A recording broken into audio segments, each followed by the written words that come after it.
मैं आपको विस्तार से पूरी कथा बताता हूँ कि किन किन कारणों से इंद्र को अजगर बनना पड़ा और इसमें कौन कौन से प्रसंग जुड़े। इंद्र के अजगर बनने के कारण विस्तृत कथा। देवताओं के राजा इंद्र अपार शक्ति, तेज और सामर्थ्य के स्वामी थे। वे मेघों और वर्षा के अधिपति माने जाते हैं और देवताओं के नेतृत्व का भार उन्हीं पर था। किंतु कई बार उनकी महिमा और वैभव के कारण उनमें अहंकार भी आ जाता था। पुराणों और लोक कथाओं में अनेक कारण बताए जाते हैं, जिनके चलते इंद्र को कभी अपने कर्मों के परिणाम स्वरूप अजगर रूप धारण करना पड़ा। एक ऋषि का श्राप, अहंकार का दंड। एक बार इंद्र अपने वैभव में इतना चूर हो गए कि उन्होंने एक तपस्वी ऋषि का अपमान कर दिया।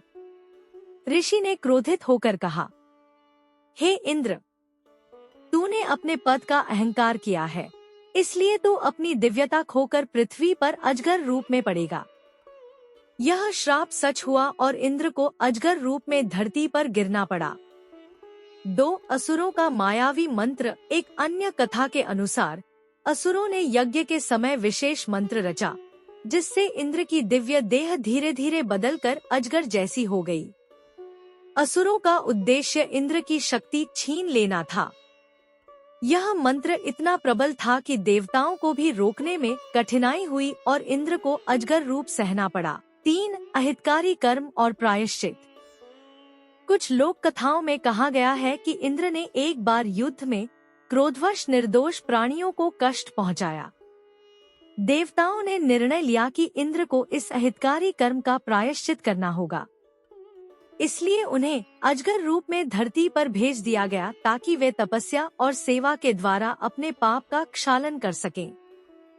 4 तपस्या और विनम्रता की परीक्षा। देवताओं और महर्षियों ने यह भी सोचा कि इंद्र को यह अनुभव कराना आवश्यक है कि शक्ति का मूल विनम्रता और धर्म पालन है। अजगर रूप में वे असहाय होकर जंगल में पड़े रहते, जिससे उन्हें यह समझ आया कि वास्तविक सामर्थ्य केवल अस्त्र शस्त्र में नहीं, बल्कि संयम, सेवा और धर्म में है।